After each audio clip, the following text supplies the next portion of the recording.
साथियों नमस्कार। किसी महापुरुष ने कहा है, happy is the man who has found his work. यानी कि जिस व्यक्ति को अपना काम मिल गया वह इस दुनिया का सबसे सफलतम व्यक्ति है। इसी उद्देश्य की पूर्ति करने के लिए हम भी वर्षों तक स्कूलों और कॉलेजेस में और यूनिवर्सिटीज़ में पढ़ाई करते हैं। हमारे माता पिता भी इसके लिए हमारा पूर्ण सहयोग करते हैं। वह भी लाखों रुपए लगाते हैं हमारे ऊपर और सपने देखते हैं कि मेरा बेटा या मेरी बेटी किसी दिन बहुत पढ़ लिख करके किसी भारत के अंदर किसी ऊंचे पद के ऊपर जो है वो सुशोभित होगी। परंतु कुछ माता पिता का सपना पूरा हो जाता है और कुछ का ये सपना पूरा नहीं हो पाता। बच्चे भी बहुत मेहनत करते हैं, कोशिश करते हैं, परंतु उसके उपरांत भी उनको जो है वो अपना उद्देश्य प्राप्त नहीं कर पाते। इसके लिए वो बाद में कभी समाज को और कभी अपने माता पिता को दोषी मानने शुरू कर देते हैं।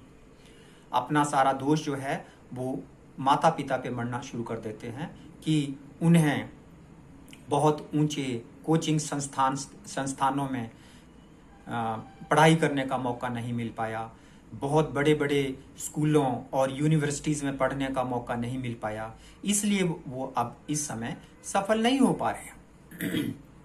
परंतु वो ये भूल जाते हैं कि इसी समाज के अंदर जब मोची का बेटा आईआईटी के अंदर सेलेक्ट हो जाता है या जब हम सुनते हैं कि किसी रिक्शा वाले की लड़की जो है वो आईएएस बन गई है, तो उन्हें कोई कोचिंग नहीं मिल पाई, परंतु वो सफल हो गए।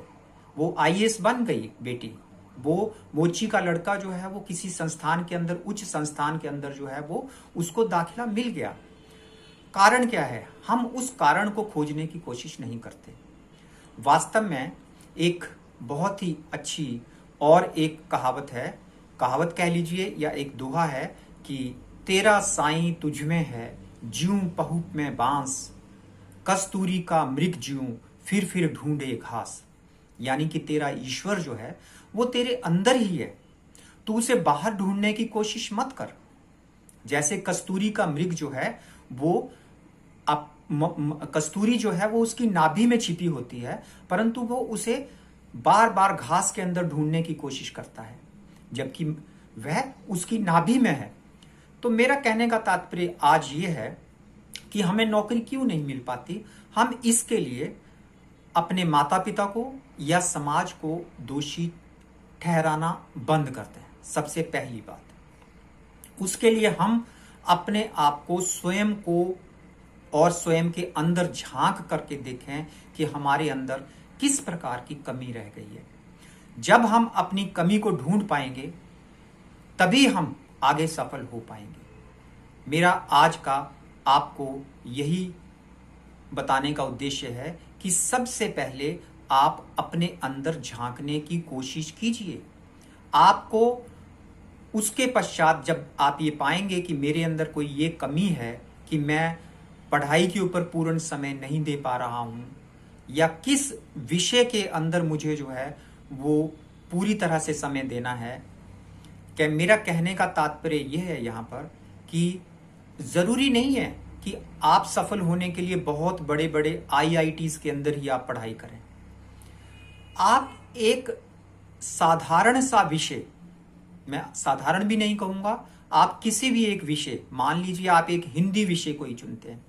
यदि आप हिंदी विषय को चुन करके उसी के अंदर क्रीम बन जाते हैं तो आप हिंदी के लेक्चरर बन सकते हैं, हिंदी के प्रोफेसर बन सकते हैं यूनिवर्सिटी के अंदर। परंतु उसके लिए आपको हिंदी विषय में ही क्रीम बनना होगा, तभी आप सफल हो पाएंगे।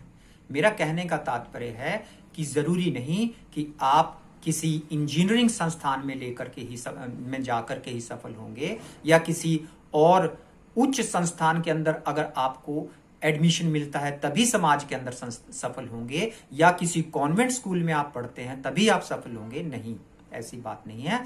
आप एक छोटा सा विषय यानी कि कोई भी विषय पकड़ लीजिए और उसके अंदर आप एक मास्टर बन जाइए, अपने सब्जेक्ट के मास्टर बन जाइए। आप छोटी सी चीज में भी यदि अपने मास्टर बन जाएंगे तो ऐसी कोई सूरत नहीं है दुनिया के अंदर जो कि आपको नौकरी ना मिल पाए।